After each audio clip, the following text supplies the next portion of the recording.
Paper दवाई 100 kilometre यात्रा कर जड़े मौसा आमर 100 किलोमीटर ऊर्ध्व पर कम हबनी। नमस्कार मु संजय मु आपन को आम चैनल को आज स्वागतम जनाऊँ। आज गोटे नुआ कथा आपको जनइबी दवाई 100 किलोमीटर यात्रा कर जड़े मौसा आमर सहित आम दीपद आज कथा हवा। मानव जीवन नुह केवल वर्ष वर्ष दिन दंड कर्म जीवन कर्म एकादार जीवन मानदंड।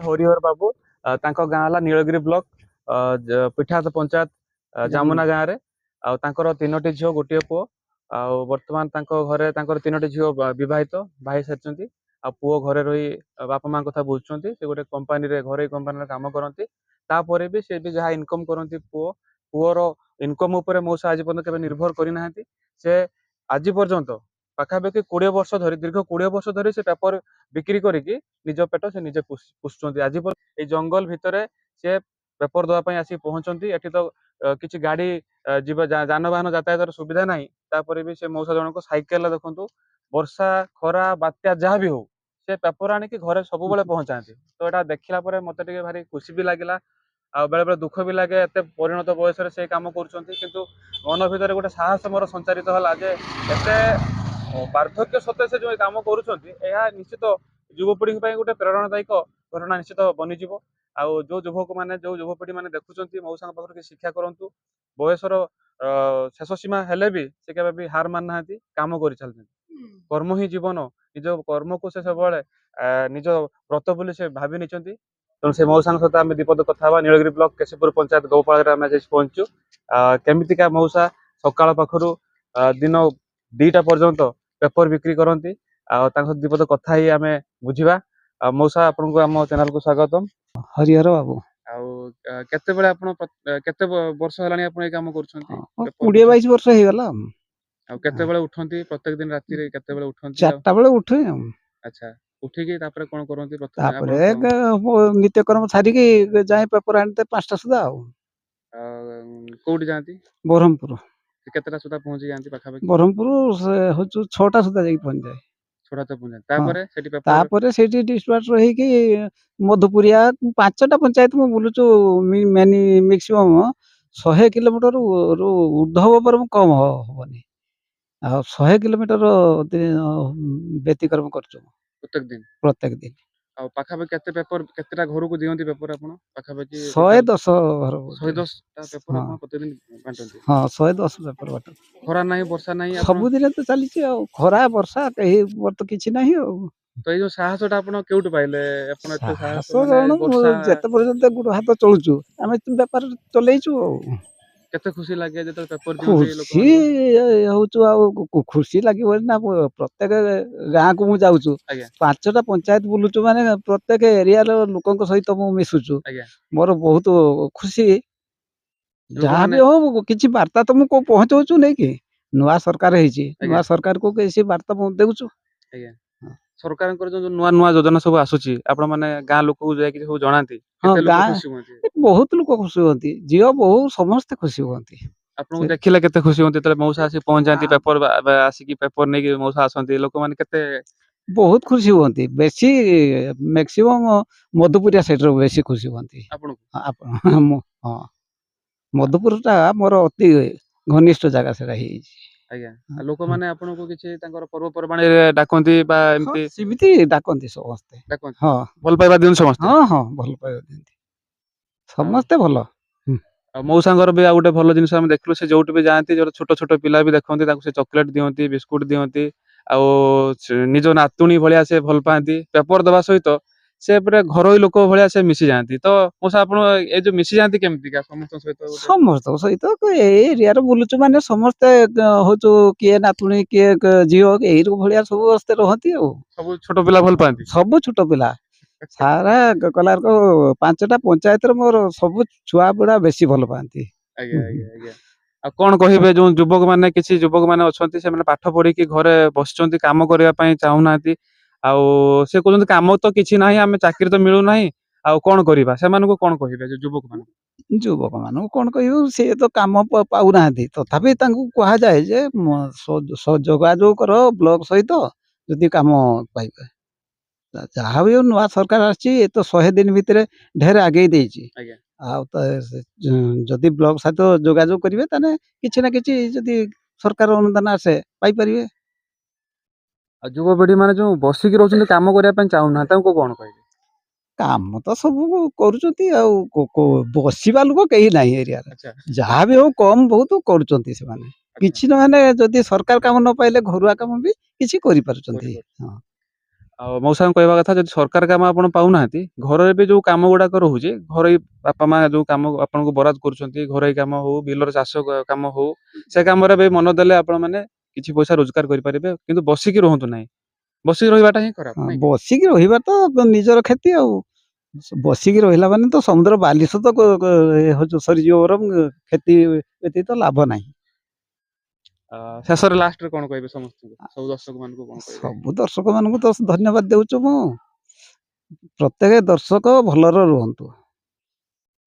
ମଉସା ସମସ୍ତଙ୍କୁ ଶେଷରେ ଧନ୍ୟବାଦ ଦେଲେ ଏବଂ କହିଲେ ସମସ୍ତେ ଭଲରେ ରୁହନ୍ତୁ ଖୁସିରେ ରୁହନ୍ତୁ ଆଉ ନିଜ କର୍ମ ନିଜେ କରିଚାଲନ୍ତୁ। ଆଉ ତେଣୁ ଆପଣ ମାନଙ୍କୁ ଏଇ ଭିଡିଓଟି କେମିତି ଲାଗିଲା ମଉସାଙ୍କ ପାଖରୁ ଯଦି କିଛି ଉତ୍ସାହ ବା ପ୍ରେରଣା କିଛି ପାଇଥିବେ ନିଶ୍ଚିତ ଆପଣ ମାନେ କମେଣ୍ଟ ମାଧ୍ୟମରେ ଦେବେ। ଯିଏକି ମଉସା ଜଣେ 64 ବର୍ଷର ବୃଦ୍ଧ ଯିଏକି ପାଖାପାଖି 50-50-100 ଯିବା 50 ଆସିବା 50 କିଲୋମିଟର ଯାତ୍ରା କଲା ପରେ ପୁଣି ଯେତେବେଳେ ଫେରନ୍ତି 50 କିଲୋମିଟର ପାଖାପାଖି ହେଇଯାଏ। ପାଖାପାଖି 100 କିଲୋମିଟର ତାଙ୍କର ଯାତ୍ରା ହୁଏ ପେପର ଦବା ପାଇଁ। ସେ ପାଖାପାଖି 100 କିଲୋମିଟର ଯାତ୍ରା ସେ କରନ୍ତି। ଛୋଟିଆ କଥା ନୁହେଁ ବହୁତ ବଡ କଥା। ଆମେ ସାଇକେଲରେ ବର୍ତ୍ତମାନ ଚଢିକି 1 କିଲୋମିଟର ଯିବା ପାଇଁ ବି ଆମେ କୁଣ୍ଠାବୋଧ କରୁଛୁ କିନ୍ତୁ ମଉସା ଜଣକ ପ୍ରତ୍ୟେକ ଦିନ 100 କିଲୋମିଟର ପାଖାପାଖି ଯାତ୍ରା କରନ୍ତି ପେପର ଦବା ପାଇଁ। ତ ଏଇ ବାର୍ତ୍ତାଟା ଯୋଉ ଆପଣ ମାନେ ଆଜି ପାଉଛନ୍ତି ଭିଡିଓ ମାଧ୍ୟମରେ ନିଶ୍ଚିତ ଆପଣ ମାନେ ସେୟାର କରିବେ ଲାଇକ୍ କରିବେ କମେଣ୍ଟ କରିବେ ଆଉ ମଉସାଙ୍କ ଭିଡିଓ କେମିତି ଲାଗିଲା ନିଶ୍ଚିତ ଜଣେଇବେ ଆଉ ସମସ୍ତଙ୍କୁ ଭିଡିଓ ସେୟାର କରି ନିଶ୍ଚିତ ଆମକୁ ଟିକେ ଉତ୍ସାହିତ କରିବେ ଯେମିତିକି ଆପରେ କି ଆମେ ଆଗାମୀ ଦିନରେ ଆଉ ଭଲ ଭଲ ଭିଡିଓ ଆମେ ବନେଇକି ଆପଣଙ୍କୁ ଦେଇପାରିବା। ଆଉ ପେପର ହଉଛୁ ଯୋଉ ଦବା ପାଇଁ ତାଙ୍କ ଗାଁକୁ ବି ଆସନ୍ତି କେତେବେଳେ ପହଞ୍ଚନ୍ତି ଆଉ ପ୍ରତ୍ୟେକ ଦିନ ଦିଅନ୍ତି ନାହିଁ ଟିକେ ପଚାରି ବୁଝିବା। ଭାଇ ଆପଣଙ୍କ ନାଁଟା କଣ? ରଞ୍ଜିତ କୁମାର ନାୟକ। ଆଉ କଣ କହିବେ ଯୋଉ ହରି ମଉସା ପେପର ଦଉଛନ୍ତି ପ୍ରତ୍ୟେକ ଦିନ ଗାଁକୁ ଆସିକି ଦିଅନ୍ତି ପାଖାପାଖି କେତେ କିଲୋମିଟର ଯାଆନ୍ତି ବୋଲି ଆପଣ ଦେଖୁଛନ୍ତି ପ୍ରତ୍ୟେକ ଦିନ ଟିକେ କହିଲେ ତାଙ୍କ ବିଷୟରେ କଣ କହିବେ?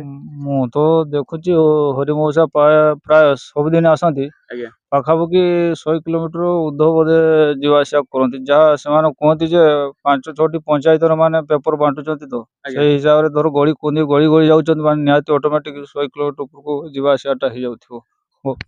ଖରା ନାହିଁ ବର୍ଷା ନାହିଁ ସେ ପ୍ରତ୍ୟେକ ଦିନ ଆସନ୍ତି। ହଁ ପ୍ରତ୍ୟେକ ଦିନ ଆସନ୍ତି। ମୁଁ 8 ବର୍ଷ ହେଲାଣି ପେପର ନଉଛି ତାଙ୍କଠୁ। ଆଜ୍ଞା ପେପର ଦେଇ ଚାଲିଛନ୍ତି ସେମାନେ। ଆପଣ ଧର ପ୍ରତି ମାସ ଧର ସପୋଜ ଆପଣ କେତେବେଳେ ବି ପଇସା ଦଉନଥିବେ ସେ ପେପର ଦବା ବନ୍ଦ କରନ୍ତି ନା ନା ପେପର ନା ଦିଅନ୍ତି? ସେଟା ସେମାନେ ବନ୍ଦ କରନ୍ତିନି। ମୋର କେ ମାସରେ ମୁଁ ପଇସା ଦିଏ 3-4 ମାସ 5 ମାସରେ ମଧ୍ୟ ମୁଁ ପଇସା ଦେଲେ ହରି ମଉସା ସେ କିଛି କୁହନ୍ତିନି। ମାନେ ସେ ପଇସା ଅବଶ୍ୟ ନବା ପାଇଁ ବି ଚାହାନ୍ତି ନାହିଁ କିନ୍ତୁ ଯିଏ କିନ୍ତୁ ପେପର ଦେଇ ଚାଲନ୍ତି। ପେପର ଦେଇ ଚାଲନ୍ତି। ଆଚ୍ଛା ଆଉ ଯେତେବେଳେ ଆମର ପଇସା ହେଲା ତାକୁ ଯାଚିକି ମଉସା ତମର ପଇସା ହେଇଗଲା ନେଇଯିବ। ଆପଣ କେତେ ଭଲ ପାଆନ୍ତି ମଉସା? ମଉସାକୁ ବହୁତ ଭଲ ପାଏ। ମଉସା ପ୍ରାୟ ଦିନ ଦେଖା ସାକ୍ଷାତ ହଉଛି ଆଉ କିସ କହିବ ସେ। କଣ କହିବେ ଯୋଉ ମଉସା ଏଇ ବୟସରେ ଯୋଉ ଏଇ କାମ କରୁଛନ୍ତି ଆଉ ସେଇଟା କଣ ବାର୍ତ୍ତା ଆପଣ ଦେବେ ସବୁ ଯୁବକ? ଯୁବକ ମାନଙ୍କୁ କଣ କହିବା ଯୋଉ ମଉସା ପାଖାପାଖି 64-65 ବର୍ଷ ହେବେ। ଆଜ୍ଞା ସେମାନେ ତାଙ୍କର ନିଜ ମାନେ କାହାକୁ ମାନେ କଣ କହିବି କାହାକୁ ନିର୍ଭର ନ କରିକି ଆଜ୍ଞା ସେମାନେ ଯୋଉ ତାଙ୍କ ନିଜ ମାନେ କଣ ଚଳିବାଟା ଆଉ ଘର ଚଳିବାଟାକୁ ସେ ନିଜେ ମାନେ ଲକ୍ଷ୍ୟ ରଖିକି ଚାଲିଛନ୍ତି। ତାପରେ ଆମେ ଆଉ ଯୁବକ କଣ କହିବା ଯୁବକ ମାନେ ନିଜେ ନିଜେ ଏଇଭଳିଆ ଟିକେ କିଛି କରିବା କଥା। ଯୋଉମାନେ ଧର ବେକାର ଅଛ ଧର ଆଜ୍ଞା ସେମାନେ ବି କିଛି ଗୋଟେ କରିବା ଦରକାର ଯେକୌଣସି ବି କାମ ବି ହଉ। ଭାଇ ଭଲ କଥା କହିଲେ ଯେ ଯୁବକ ମାନେ ବି ନିଜେ ନିଜ କର୍ମ କରନ୍ତୁ ଆଉ ନିଜ ପରିବାର ପୋଷନ୍ତୁ ନିର୍ଭର କରନ୍ତୁ ନାହିଁ କାହା ଉପରେ। ଭାଇ ଭଲ କଥା କହିଲେ। ଆଉ ଜଣେ ଭାଇ ଆମର ଅଛନ୍ତି ତାଙ୍କ ସାଥିରେ କଥା ହବା ଚିତ୍ତ ଭାଇ। ଚିତ୍ତ ଭାଇ କଣ କହିବେ ଯୋଉ ମଉସାଙ୍କ ବିଷୟରେ କେତେ ଦିନ ହେଲା ଆପଣ ଦେଖିଲେଣି ପେପର ଦବା ଆପଣ ତାଙ୍କ ବିଷୟରେ କଣ କହିବେ? ମୁଁ ବି ଏଠି ଦେଖିଲିନି ଆସିକି 5 ବର୍ଷ ହେଲାଣି ମୁଁ ରହିଲିନି। ଆଉ ସେ 5 ବର୍ଷ ମୁଁ ଡେଲି ଦେଖେ ସେ ଆସନ୍ତି 11ଟା 11:30 ଖରାରେ ବି ବର୍ଷାରେ ବି ଯୋଉ ଆଣିକି ପେପର ଦେଇକି ଯାଆନ୍ତି ବହୁତ ଗାଁ ବୁଲନ୍ତି। ସେଇଠୁ ବି ଆମେ ପଚାରେ ଯେ ମାନେ କୋଉଠି ପେପର ନେଇକି ଆସନ୍ତି କୋଉଠି ଯାଆନ୍ତି ନା ଯାମୁନା ଛକରୁ ଯାଆନ୍ତି ବ୍ରହ୍ମପୁର ସେଇବାଟେ ସବୁ 4-5ଟା ପଞ୍ଚାୟତରେ ବାଣ୍ଟି ସବୁ ଆସନ୍ତି ଲାଷ୍ଟ ଆମର ଏଇବାଟେ କରିକି ଯାଆନ୍ତି। ଘର ପହଞ୍ଚିଲା ଆଉ ପାଖାପାଖି 1 ହେଇଯାଏ। ପ୍ରତ୍ୟେକ ଦିନ ଦିଅନ୍ତି? ପ୍ରତ୍ୟେକ ଦିନ ଦିଅନ୍ତି। ଆଉ ଆପଣ କେତେ ଭଲ ପାଆନ୍ତି ମଉସାକୁ? ମୁଁ ବହୁତ ଭଲ ପାଏ ଆଉ ତଥାପି ଟିକେ ଦୁଃଖ ଲାଗେ ମାନେ ଏତିକି ଯେ ମଉସା ଏଇ ଖରା ବର୍ଷାରେ ଆସିକି ଖରାରେ ସବୁ ଘର ଘରିକା ପେପର ବାଣ୍ଟୁଛନ୍ତି ସେ ଟିକେ ଦୁଃଖ ଲାଗେ ଆଉ। କିନ୍ତୁ ଖୁସି ବି ଲାଗେ ଖୁସି ବି ଲାଗେ ଆଉ ତାଙ୍କ ସମସ୍ତଙ୍କୁ ପାଖରେ ଆଣିକି ସାହାଯ୍ୟ କରନ୍ତି। ସୁବିଧା ସୁବିଧା ସୁବିଧା ସୁବିଧା ସାହାଯ୍ୟ କରନ୍ତି, ସେଇଟା ଟିକେ ଖୁସି ଲାଗେ ଆଉ ଦୁଃଖ ବି ଲାଗେ। ଭାଇ ବି ଟିକେ ଦୁଃଖ କରନ୍ତି ଯେହେତୁ ବୟସ ଅଧିକ ସତ୍ତ୍ୱେ ସେ ପେପର ଦଉଛନ୍ତି, ତାପରେ ବି ଖୁସି ଲାଗେ ଯେହେତୁ ମଉସାକୁ ଦେଖିଲେ ସେ ଖୁସି ହୁଅନ୍ତି, କାରଣ ସେ ମଉସା ସବୁବେଳେ ଅସୁବିଧାରେ ଆସିକି କହିଦେଲା ମାନେ ମଉସା ଏଇ ପ୍ରୋବ୍ଲେମ ହେଇଛି, ସେ ସାହାଯ୍ୟ କରିବା ପାଇଁ ଆଗେଇ ଆସନ୍ତି। 20 ବର୍ଷ ହେଲାଣି କି ଖରା କି ବର୍ଷା କି ପବନ ସବୁଥିରେ ସେ ଆଗଭର ହେଇକି ଆସିକି ସବୁ ଗାଁ ଗାଁ ସବୁ ଲୋକଙ୍କ ଠାଣି ପହଞ୍ଚି ପାରୁଛନ୍ତି। ଯାହା ହଉ ଏତିକ ସେ ଯେଉଁ ଏତେ ଦୁଃଖ କଷ୍ଟ ଭିତରେ ବି ସେ କରିପାରୁଛନ୍ତି, ତାଙ୍କୁ ମୋ ତରଫରୁ ବା ଏପଟର ସବୁ ଆମ ଲୋକଙ୍କ ତରଫରୁ ମୁଁ ତାଙ୍କୁ ବହୁତ ବହୁତ ଧନ୍ୟବାଦ ଦଉଛୁ। ହରିବଂଶ ତାଙ୍କ ଘର ହେଉଛି ଆମ ଜାବନାରେ ହେଲା। ସେ ମୁଁ ତାଙ୍କୁ 8 ବର୍ଷ ହେଲାଣି ଦେଖୁଛୁ ଯେ ସେ ନିତିଦିନ ଏଇ ଖରା ବର୍ଷା ଶୀତ କାକର ସେ କିଛି ମାନନ୍ତିନି, ପେପର ଇନ୍ ଟାଇମ୍ରେ ଆଣିକି ଦେଇଦିଅନ୍ତି। ମୁଁ ତାଙ୍କୁ ସେତିକି ମୁଁ ମାନେ 8 ବର୍ଷ ହେଲାଣି ମୁଁ ତାଙ୍କୁ ପୁରା ଯେବେଠୁ ସେ ମୋ ସଂସ୍ପର୍ଶରେ ଆସିଲେଣି ମୁଁ ସେବେଠୁ ମୁଁ ତାଙ୍କୁ ଦେଖି ଦେଖି ଆସୁଛି। କଣ କହିବେ ମଉସାଙ୍କ ଶେଷରେ? ମଉସାଙ୍କୁ ଏତିକି ଖାଲି ମାନେ ସେ ଗୋଟେ ଭଲ ଜିନିଷ ମୁଁ ତାଙ୍କ ପାଖରୁ ଗୋଟେ ଶିକ୍ଷା ଲାଭ କରୁଛୁ ଯେ ସେ ଆଜି କି ପରିଣତ ବୟସରେ ବି ସେ ତାଙ୍କର କାର୍ଯ୍ୟ କରି ଆସୁଛନ୍ତି କଣ୍ଟିନ୍ୟୁଅସଲି। ସେ ତାଙ୍କ କର୍ମରେ କେବେ ବି ବା ତାଙ୍କ କାର୍ଯ୍ୟରେ କେବେ ଅବହେଳା କରିନାହାନ୍ତି। ଏଇଟା ହେଉଛି ତାଙ୍କ ପାଖରୁ ଏଇଟା ଗୋଟେ ବଡ଼ ଶିକ୍ଷା ମୁଁ ପାଇଛି, ମୁଁ ବି ଦେଖୁଛି।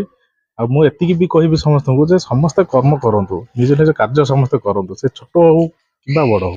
ସେ ଭଗବାନ ପାଖରେ ମୁଁ ଏତିକି ପ୍ରାର୍ଥନା କରିବି ଯେ ସେ ସୁସ୍ଥ ରୁହନ୍ତୁ, ସେ ଏଇଭଳିଆ ତାଙ୍କ କର୍ମ କରିଚାଲନ୍ତୁ। ମୁଁ ଖାଲି ଏତିକି ଭଗବାନଙ୍କୁ ଖାଲି ପ୍ରାର୍ଥନା କରୁଛି।